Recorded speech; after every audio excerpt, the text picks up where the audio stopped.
దయచేసి ఈ యొక్క ఛానల్లో వస్తున్న ప్రతి మెసేజ్ను, ప్రతి వీడియోను మీరు విని చూసి ఈ ఛానల్ను సబ్స్క్రైబ్ చేసుకోవాల్సిందిగా మీ అందరినీ కోరుతున్నాను. దేవుడు ఇంకా ఈ యొక్క ఛానల్ ద్వారా ఇంకా అద్భుతమైన వర్తమానాలు అందించలాగున మీ అనుదిన ప్రార్థనలో కూడా మీరు జ్ఞాపకం చేసుకోవాలిగా ప్రభు పేరిట మనవి చేసుకుంటూ సెలవు తీసుకుంటున్నాను. Praise Lord. Thank you. 69వ కీర్తన 69వ కీర్తన.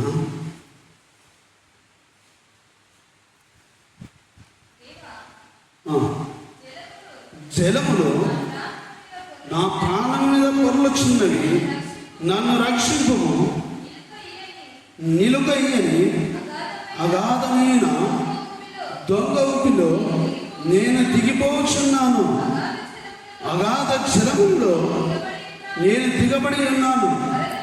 వరదలు నన్ను ముంచి వేయుచున్నాయి. చాలండి. ఏం ముంచేస్తున్నాయి తల్లి? వరదలు నన్ను ముంచి వేయుచున్నాయి. నేడు వాయునాడు ప్రాంతాన్ని చూస్తే వరదలు ముంచి వేయుచున్నాయి. ఈరోజు ఆ ప్రాంతాన్ని చూస్తే పిల్లలు గమనించండి. ఇక్కడ అంటున్నాడు, దేవ జలములు నా ప్రాణం మీద.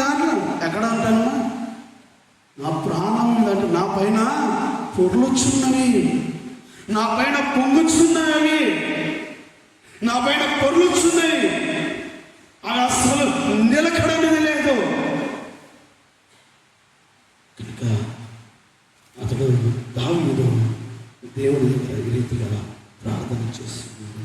నేను మొరపెట్టుట చేత అలసి ఉన్నాను, నా గొంతుగా ఎండిపోయింది. ఈరోజు వాయునాడు ప్రాంతాన్ని చూస్తే భయంకరమైన వేదన కూడా కలుగుతుంది. ఆ యొక్క కొండ చిలువలు ఒక్కసారిగా పగిలిపోయి ఆ ఊర్ల పైన పడిపోయినప్పుడు ఎంతమంది వాటి ఆ మట్టిలో ఆ కొండ చిలువలు మునిగిపోయారో అర్థం కావట్లేదు. ఇంతవరకు కేవలం లెక్కలు మాత్రం కనిపిస్తున్నాయి. ఏమంటే ఒక 200 మంది, 300 మంది, 400 మంది అని మాత్రమే కనబడుతున్నది. కానీ ఏ మొండెము ఎవరిదో తెలియట్లేదు, ఏ తలకాయ ఎవరిదో తెలియట్లేదు, ఏ కాల ఎవరిదో కూడా తెలవడం లేదు. అయితే మనం ఏమి చేయాల్సి ఉంటే, ఇంతటి భయంకరమైన ప్రమాదము జరుగుతూ ఉంటే, ఇంతటి భయంకరమైన అలచడి సృష్టించబడుతూ ఉంటే మనం ఏం చేయాల్సిన వారు? మనుషులందరి కొరకు కూడా ప్రార్థన చేయాల్సిన అవసరం ఎక్కడో జరిగిందని మనం అనుకోవడానికి వీల్లేదు. సమయం ఎప్పుడు ఒకే దగ్గర ఉండదు. అది సమయం కూడా ఆగదు మనకు. అది దాని పని అది చేస్తూ ఉంటుంది. ఏ సమయంలో, ఏ సందర్భంలో, ఎక్కడి నుంచి అపవాది అటాక్ చేస్తాడో తెలియదు. కనుక నువ్వు ఏం చెప్పాల్సిన వారం అంటే, మొదటిగా మనుషులందరి కొరకు కూడా మనము ప్రార్థన. ఎందుకు మనుషులందరి కొరకు ప్రార్థన చేయాలి? అమ్మా, మనుషులందరి కొరకు మనం ఎందుకు ప్రార్థన చేయాలి? చదివిన ఆలోచనలోనే కనబడుతుంది మనకు. చదవమా ఆ మాటను. మనము ఫస్ట్ వచ్చింది, మనము సంపూర్ణ భక్తియు మాన్యతయు కలిగి నెమ్మదిగాను సుఖముగాను బ్రతుకు నిమిత్తము. దేని గురించి అంటే మనము నెమ్మదిగాను సుఖముగాను బ్రతుకు నిమిత్తము ఏం చేయాలంటే మనుషులందరి కొరకు మనము ప్రార్థన చేయాలి. ఈరోజు మనం నెమ్మదిగా సుఖముగా బ్రతకాలి అంటే మనం చేయాల్సింది ఒకటే, అందరి కొరకు మనము ప్రార్థన చేయాలి. అందరి కొరకు మనం ప్రార్థన చేస్తున్నప్పుడు మన ప్రార్థన దేవుడు మనల్ని నెమ్మదిగానో సుఖముగానో ఆయన బ్రతకనిస్తాడు. ఎవరికో జరిగిందో నాకెందుకు అనుకుంటుంది, దేవుడిచ్చే తలంపు కాదు, దేవుని జ్ఞానము. అందుకంటున్నాడు మనం ముందు నెమ్మదిగా సుఖముగా బ్రతకాలంటే అందరి కొరకు ఒకరి కొరకు కాదు, మనుషులందరి కొరకు, రాజుల కొరకు, అధికారుల కొరకు, ప్రతి ఒక్కరి కొరకు కూడా మనం ఏం చేయాలి? ప్రార్థన చేయాలి. ప్రార్థన, విజ్ఞాపన, యాచన, ఈ మూడు వేరు వేరు పిల్లల గురించి. ప్రవచనం అయితే వీటి గురించి నేను వివరిస్తాను. కానీ ఇక్కడ మనకి ఏం చెప్తున్నాడంటే, మనుషులందరి కొరకు కూడా మనము ప్రార్థించాల్సిన అవసరం ఉంది.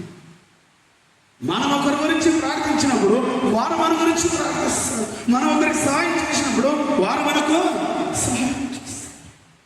మనం వాళ్ళ గురించి నాకెందుకులే, వాళ్ళకెందుకు సహాయం చేయాలనుకుంటే మన గురించి కూడా వాళ్ళు అదే అనుకుంటారు. ఇందులో సందేహం ఏమనుందమ్మా? ఏమీ లేదు. మనం ప్రార్థిస్తున్నప్పుడు మన ప్రార్థన విన్న దేవుడు వారి పట్ల న్యాయం జరిగిస్తాడు. వారి పట్ల ఇదిగో మరి వారికి కూడా నెమ్మది, సుఖము దయచేస్తాడు. అది అనుగ్రహించిన తర్వాత మనకు సమస్య వస్తే వాళ్ళు కూడా మన గురించి ప్రార్థన చేస్తారు. మనకులో జరిగిన ఘటన గురించి దేశమని అనుకోకూడదు బహుశా, ఎందుకంటే అది కేవలం భారతదేశానికి సంబంధించి జరగల. గమనించి మణిపూర్లో జరిగిన ఘటన ప్రపంచంలో చాలా దేశాలను కుదిపేసింది. ప్రపంచంలో చాలా దేశాలను కుదిపేసింది. అనేక క్రైస్తవ దేశాల్లో భయంకరమైన ఆలోచనలు సృష్టించింది, భయాన్ని సృష్టించేసింది. మణిపూర్ రాష్ట్రం గురించి ఎంతో పోరాడాము, ప్రార్థన చేశాము. కానీ ఇప్పటికీ కూడా అక్కడ అల్లర్లు అవ్వట్లేదు. ఎందుకంటే అపవాది అలా వాడు ప్రయత్నం చేసి పోరాడుతున్నాడు. వాడి పని వాడు ఆపడము లేదు. గమనించి దాని పని వాడు ఆపడం. అయితే దేవుడు మనకి ఇచ్చిన పని మాత్రం ఒకటే. వాడు ఎంత ప్రయత్నించని, వాడు ఎంత వేగంగా పరుగులు పెట్టని, గర్జించే సింహం వలె వాడు ఎంత పరుగులు పెట్టినా కూడా మనమందరము కనుక క్రైస్తవులుగా పిలువబడుతున్న అందరూ కనుక ఒక్కసారి మోకాలేసి ప్రభు దగ్గర, ప్రభువా మేము ఏమీ చేయలేని బలహీనులము, సమస్త కార్యము చేయగలిగిన వాడు నువ్వు ఒక్కడే.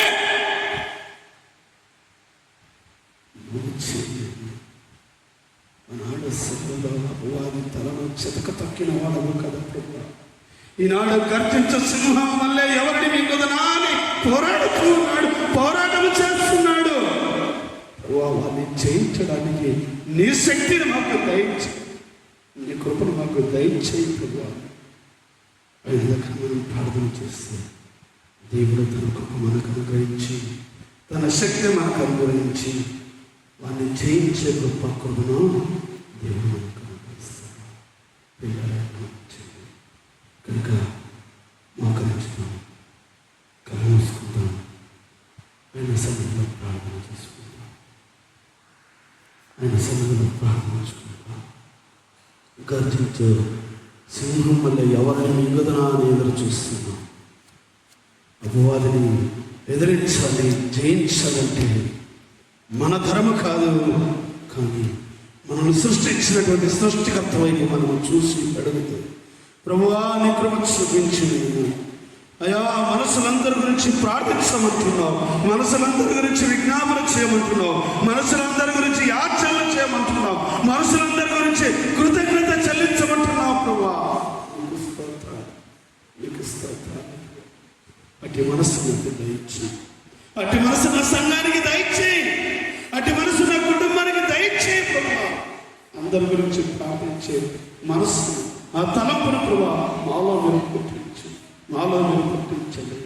మీ ఆత్మతో నింపండి అయ్యా, మమ్మల్ని మీ ఆత్మతో నింపండి అయ్యా, మా సంఘాన్ని మీ ఆత్మతో నింపండి అయ్యా.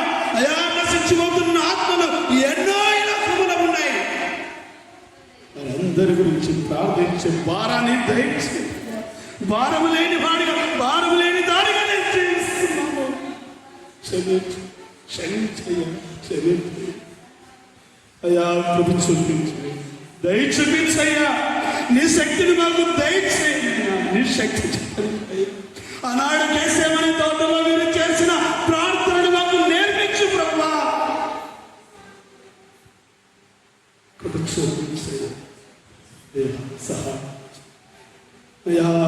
చేసిన ప్రార్థనను మాకు నేర్పండి. మీరు చేసిన ప్రార్థనను మాకు నేర్పించుకుంటున్నా. మీ కృప చూపించు, మీ దయ చూపించు. అయ్యా మధ్యలబండ గ్రామాన్ని దర్శించండి. ఆ గ్రామంలో వస్తూ ఉన్న అల్లరి అల్లరిని మీరు తొలగించండి. మీ కృప చూపించండి. అక్కడ మీరు న్యాయము జరిగించండి. ప్రభా మీ కృప చూపించండి. వేడుకుంటున్నానయ్యా. ఆయన దగ్గర ప్రార్థన చేసుకుంటాం. ఇదిగో ప్రభా అయా కృప చూపించండి. అయా వాయినాడు ప్రాంతాన్ని మీరు జ్ఞాపకం చేసుకోండి. వాయినాడు ప్రాంతం ఎంతో అల్లకల్లోలంగా వెళ్ళిపోయింది. అయా గ్రామాలు సైత్యమునైనా కొండ చెరువులు విరిగిపోవడంతో గ్రామాలే మట్టిములు. ఆ గ్రామాలను వాయినాడు మీరు దర్శించండి అయ్యా. కృప చూపించండి అయ్యా. మీరు సహాయం చేయండి. అక్కడ ఉన్న బిడ్డలు తినడానికి తిండి లేక, అయా తాగడానికి నీళ్ళు లేక తప్పికతో అలడించిపోతున్నారు. అలమటించిపోతున్నారు. సహాయం వారికి సహాయం చేసే చేతులను మీరు లేవనెత్తండి అయ్యా. మీ కృప చూపించండి నైనా. మేము కేవలం ప్రార్థించేవారమేనైనా, మేమేమీ చేయలేము. కానీ సమస్తమును చేయగలిగిన వాడు నువ్వే ప్రభువా. నీ కృప చూపించు కనుక వారితో అయ్యా వారికి సహాయం చేసే చేతులను మీరు లేవనెత్తండి. మీరు దర్శించండి. నాయకులతో మీరు మాట్లాడండి, అధికారులతో మీరు మాట్లాడండి. నేను మీ కృప చూపించి మీరు సహాయం చేయమని మీ సన్నిధిలో వేడుకుంటున్నాను అయ్యా. ఆయన దగ్గర ప్రార్థన అయ్యా. ఇదిగో నా తండ్రి.